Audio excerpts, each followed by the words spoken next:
Australia versus New Zealand के बीच खेला गया वर्ल्ड कप 2023 का मैच नंबर 27 जो काफी रोमांचक मुकाबला रहा। आखिरी ओवर की आखिरी गेंद तक ये मुकाबला गया, जिस मुकाबले में ऑस्ट्रेलिया की टीम ने जीत दर्ज करके अपने आप को एक अच्छी पोजीशन पर ला दिया है वर्ल्ड कप में। जी हाँ, यानी कि ये कह सकते हैं कि अब ऑस्ट्रेलिया ने पूरी तरीके से वापसी कर दी है।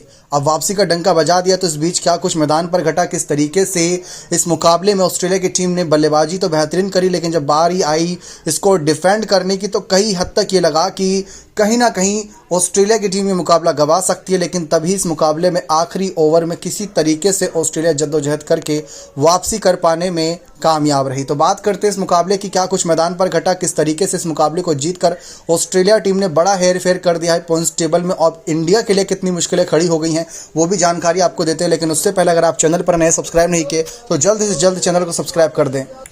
तो शुरुआत रही मैदान था धर्मशाला का, जो कि शानदार खूबसूरत मैदान था। इस मुकाबले में टॉस जीतकर पहले न्यूजीलैंड की टीम ने गेंदबाजी करने का निर्णय किया। ऑस्ट्रेलिया की प्लेइंग 11 में Warner, Travis Head, Mitchell Marsh, Steven Smith, Marnus, Josh Inglis, Maxwell, Cummins, Starc, Adam Zampa, Josh Hazlewood देखने को मिले।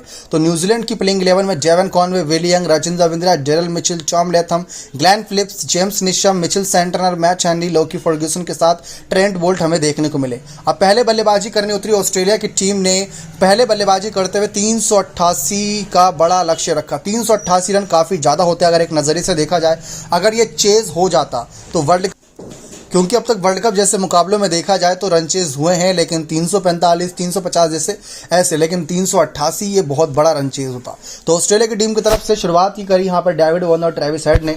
दोनों ने ही बहुत अच्छी ओपनिंग पार्टनरशिप दी और देखा जाए तो ये फास्टेस्ट अब तक की ओपनिंग पार्टनरशिप में से एक माना जा रहा है, सेकंड फास्टेस्ट, क्योंकि करीब 10 ओवर के अंदर इनकी टीम का स्कोर 100 रन से बहुत आगे निकल चुका था। तो इस लिहाज से बल्लेबाजी रही, जहां पर ट्रेविस हेड और वार्नर बहुत खतरनाक दिखे। शुरुआत में वार्नर बहुत खतरनाक थे, फिर ट्रेविस हेड खतरनाक हो गए। दोनों ही छोर से रन बरस रहे थे और दोनों का स्ट्राइक रेट 100-125 से प्लस था। अब पहला विकेट जब गिरा ऑस्ट्रेलिया टीम का तो 175 रन पर गिरा, जहां 20वें ओवर की पहली गेंद पर वो विकेट गिरा और 175 रन, यानी करीब देखा जाए तो टी20 के लिहाज से बल्लेबाजी करी।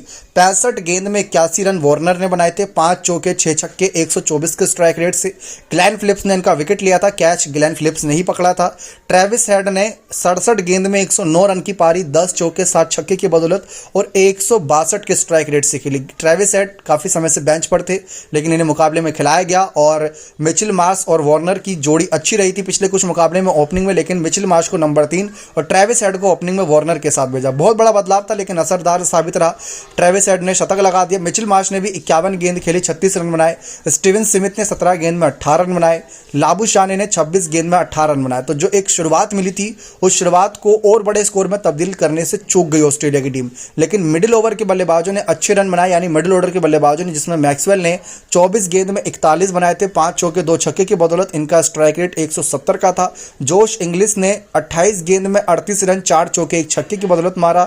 तो पैट कमिंस कप्तान ने 14 गेंद में 37 रन 4 छक्के 2 चौके की बदौलत मारा। इनकी यह पारी निर्णायक साबित रही, क्योंकि अगर टीम ऑस्ट्रेलिया का स्कोर 350 भी रह जाता तो वो रन चेस आसानी से हो जाता, लेकिन पैट कमिंस के मारे गए ये रन काम आ गए। विकेट के मामले में ग्लेन फिलिप्स और ट्रेंट बोल्ट ने 3-3 विकेट चटकाई। मिचेल सेंटनर ने 2, जेम्स निशम ने 1 और मैट हेनरी ने 1 विकेट चटकाई। लेकिन अब यहां पर 388 रन ऑस्ट्रेलिया की टीम ने बना दिए थे, 389 चेस करना था न्यूजीलैंड की टीम को। देखा जाए तो ऑस्ट्रेलिया कई हद तक 4 गेंद खेलने से चूक गई थी, क्योंकि 4 गेंद पहले इनकी पूरी टीम ऑल आउट हो गई थी। अब अगर आप तुलना करें तो 20 ओवर के अंदर जब आपके स्कोर 175 है तो आप उम्मीद रखते हैं कि अगले 30 ओवर में आपके कम से कम नहीं तो 250 रन आराम से बनते, तो यानी कि 400 प्लस ये स्कोर होना चाहिए था। लेकिन ऐसा नहीं हो पाया और ये इस वजह से नहीं हो पाया क्योंकि मिडिल ऑर्डर के बल्लेबाज थोड़ा लड़खड़ा गए, जिसमें मिचेल मार्श, स्टीवन स्मिथ, लाबुशाने की गलती थी। अब न्यूजीलैंड वो गलती नहीं कर पाई, क्योंकि वो गलती दोहराती इससे अच्छा तो उन्होंने ओपनिंग थोड़ी खराब रही। डेवन कॉनवे ने तूफानी ओपनिंग दी थी, 17 गेंद में 28 रन की 6 चौके की बदौलत, और विल यंग ने 37 गेंद में 32 रन 4 चौके 1 छक्के की मदद से मारा था। जोश हेजलवुड ने ओपनिंग पार्टनरशिप को जल्दी चलता कर दिया। 10 ओवर के अंदर 72 रन पर 2 विकेट थे।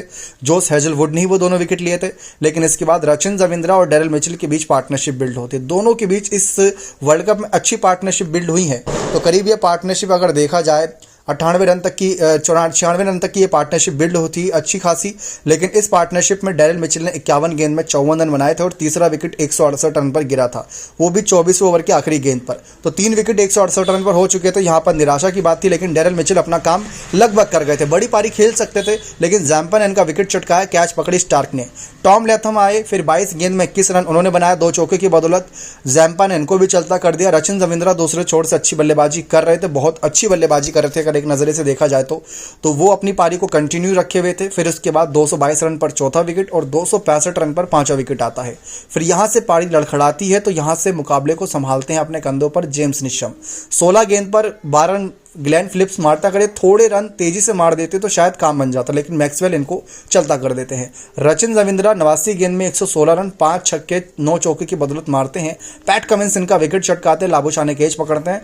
तब तक रचिन रविंद्रा का जब तक विकेट नहीं गिरता तब तक टीम का स्कोर 6 विकेट हो गया 293 रन पर, यानी कि लास्ट के 10 ओवर में टीम को करीब अगर देखा जाए तो 95 रनों से ज़्यादा की आवश्यकता थी 10 ओवरों के अंदर। अब यहाँ से मैच को पलटने का काम करा जेम्स निशम की पारी ने। मिचेल सेंटनर ने भी एक चौका एक छक्का लगाया था। मैट हेनरी ने 8 गेंद में 9 रन बनाए थे, लेकिन इतना काफ़ी नहीं था। जेम्स निशम इस मुकाबले को आखिरी ओवर तक लेकर गए। जेम्स निशम की पारी 39 गेंद में 58 रन की थी, 3 चौके 3 छक्के की बदौलत।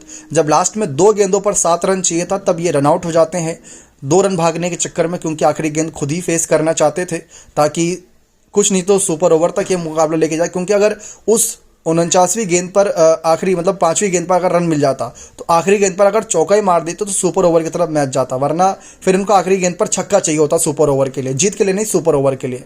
तो इस वजह से जेम्स निशम भागे थे लेकिन चूक गए, तो वहां पर रनिंग बिटवीन द विकेट सही नहीं रही, लेकिन 58 रन इन्होंने बनाए थे। वैसे तो देखा जाए तो आखिरी ओवर तक लेकर जाना ही कल्पना से परे था, क्योंकि आखिरी ओवर तक अगर मुकाबला गया तो ये बहुत ही दिलचस्प था। क्योंकि इससे पहले अगर देखा जाए तो 6 गेंदों में 19 रन चाहिए थे। पहली गेंद स्टार्क की direct hit would be have been the end of the trend board not be, तो एक सिंगल आया था। फिर जेम्स निशम वाइड के 5 रन साथ में आ गए थे, फिर 2 रन भागे, फिर 2 रन भागे। लास्ट में करीब 3 ऐसे गेंद थी जिस पर चौके जाते जाते बचे, तो वहां पर जेम्स निशम की थोड़ी किस्मत खराब लगी। लेकिन अब कुछ बड़े रिकॉर्ड की तरफ की जाए तो अब तक का सबसे दिलचस्प मुकाबला ये रहा है, क्योंकि धर्मशाला के मैदान पर देखा जाए कि इतना बड़ा स्कोर चेस करते हुए हार जाना, 383 बनाया, वो बहुत बड़ी बात थी। तो हार गए, लेकिन ये अपने आप में एक रिकॉर्ड है। मिचेल स्टार्क की बात करें तो लगातार विकेट चटकाने के मामले में ये आगे जा रही हैं। तो इस तरीके से कई ऐसे छोटे मोटे बड़े रिकॉर्ड बने जो अपने आप में बहुत असरदार साबित रहे। लेकिन ये मैच बहुत दिलचस्प था, आखिरी ओवर तक गया और ट्रेविस हेड इस मुकाबले के हीरो बने। पॉइंट्स टेबल की बात करें तो ऑस्ट्रेलिया इस मुकाबले को जीतकर चौथे नंबर पर है। पहले पर साउथ अफ्रीका 10 पॉइंट के साथ, दूसरे पर इंडिया 10 पॉइंट के साथ, लेकिन इंडिया ने एक मैच कम खेला तो अभी उनके पास चांस है दोबारा ऊपर आने का। लेकिन न्यूजीलैंड और ऑस्ट्रेलिया दोनों के 6-6 मैच हो गए हैं। नेट रन रेट की वजह से न्यूजीलैंड ऊपर है और ऑस्ट्रेलिया चौथे नंबर पर। अगर ऑस्ट्रेलिया हार जाती तो श्रीलंका अफगानिस्तान के पास भी सेम अपॉर्चुनिटी होती जितनी अपॉर्चुनिटी न्यूजीलैंड ऑस्ट्रेलिया के पास होती टॉप 4 के लिए। तो अब ऑस्ट्रेलिया एक कदम आ गया तो श्रीलंका अफगानिस्तान पाकिस्तान को ज़्यादा जद्दोजहद करनी होगी। इंग्लैंड की टीम के पास अब इस कहीं ना कहीं वर्ल्ड कप में ज़्यादा कुछ बचा नहीं है। तो ये मुकाबला इस तरीके से घटा और लगातार यहाँ पर चौथी जीत दर्ज करी ऑस्ट्रेलिया की टीम ने इस मुकाबले में अच्छी पारी खेलकर। देखा जाए तो रचिन रविंद्रा की इस वर्ल्ड कप में बहुत तारीफ हो रही है, क्योंकि जिस अंदाज में इस खिलाड़ी ने बल्लेबाजी करी। पहले पर रन मारने के मामले में क्विंटन डिकॉक है 431, दूसरे पर डेविड वॉर्नर 413 रन के साथ, तीसरे पर रचिन रविंद्रा 406 रन के साथ, चौथे पर एडन माकरम 356 रन के साथ और पांचवें पर विराट कोहली 354 रन के साथ 5 मैच में। बने रहे चैनल के साथ, बहुत बहुत धन्यवाद।